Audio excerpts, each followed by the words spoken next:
মানুষটা রান্না করে খেলে। কয়েক শত বছর আগের কথা। জঙ্গলের এক গাছের কুঠুরে বাস করত কামটি নামের এক শাকচুন্নি ও তার মেয়ে। কামটি প্রতিদিন খাওয়ার জন্য জঙ্গলের আশপাশ থেকে পশু পাখি যা কিছু পেত সব শিকার করে নিয়ে আসতো। না, আজ আমার আর এইসব জঙ্গলি পশু খেতে ইচ্ছে করছে না। এইসব জঙ্গলি পশু খেয়ে খেয়ে জীবের স্বাদটাই নষ্ট হয়ে গেছে। এখন মানুষকে শিকার করে নিয়ে আসা কি আর সম্ভব?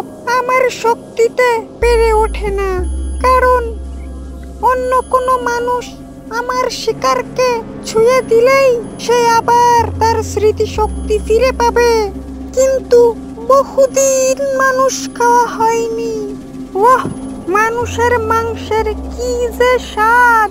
মন যখন চাইছে যাই, আজ একটা মানুষ শিকার করে নিয়ে আসি, তৃপ্তি করে খাওয়া যাবে।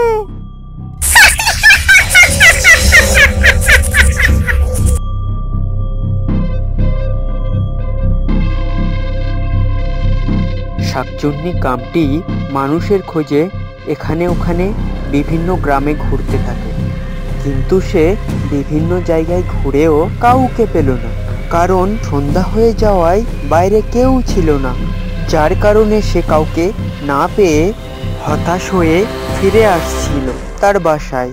এমন সময় শাকচুন্নি কামটি দেখলো একটা মহিলা বাসায় যাইতেছে। হ্যাঁ, ইকিড়ি মেকিড়ি শিকিড়ি শু।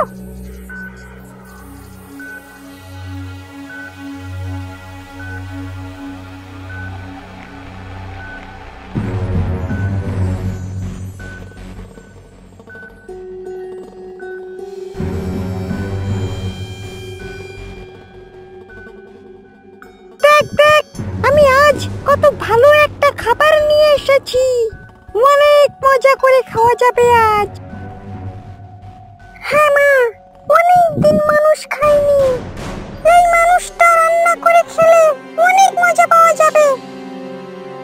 হ্যাঁ, এখন থেকে প্রত্যেক দিন সন্ধ্যায় এমন একটা করে মানুষ ধরবো, ধরে নিয়ে এসে মজা করে খাবো।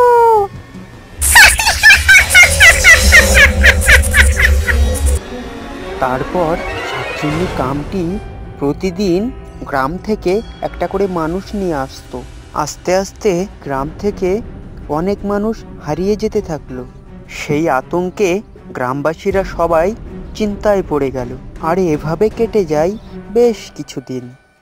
হঠাৎ একদিন সেই গ্রামের দুটো ছেলে আম বাগানে আম পাড়তে যাইতেছিল। এমন সময়, তাড়াতাড়ি হাঁটতেছিস? আমার অনেক ভয় গেছে। কিন্তু দ্রুত হাঁটবো না তো কি করবো? শুনেছি একটা শাকচুন্নি প্রতিদিন আমাদের গ্রামে এসে একটা করে মানুষ নিয়ে যাইতেছে। আচ্ছা ঠিক আছে, চল চল তাড়াতাড়ি।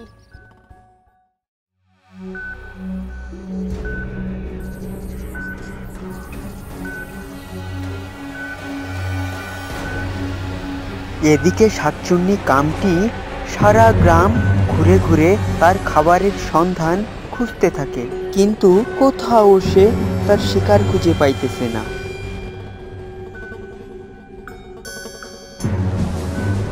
আজকে মনে হয় আর খাবার পাবো না। মনে হচ্ছে গ্রামের লোক সবাই সাবধান হয়ে গেছে। আজকে আবার মনে হয় সেই আগের মতো আমাদের সেই জঙ্গলি পশু খেয়ে থাকতে হবে। কি অসহ্য আজকের দিনটা।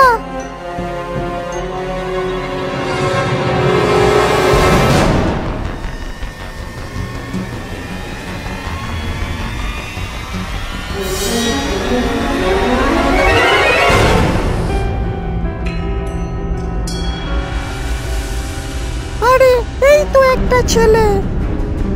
বাবা, আমাকে দুটো আম দিবে? আমার বড্ড খিদে পেয়েছে। তারপর ছেলেটা যখন শাকচুন্নিটার দিকে তাকালো এবং সে তাকে চিনতে পারায় গাছ থেকে কিছু আম ছুঁড়ে তাকে মারতে থাকলো। যখন সে শাকচুন্নিকে আম ছুঁড়ে মারছিল, শাকচুন্নি এটা দেখে ভয়ে সেখান থেকে পালিয়ে যায় এবং তার কিছুক্ষণ পর সে গ্রামে ফিরে যায় এবং গ্রামবাসীকে সব কিছু বলার পর ওই গ্রামবাসী সকলে মিলে জঙ্গলের উদ্দেশ্যে রওনা দেয় এবং শাকচুন্নি ও তার মেয়ে যে গাছটিতে থাকতো সেই গাছটি পুড়িয়ে ফেলে, যার ফলে শাকচুন্নি ও তার মেয়ে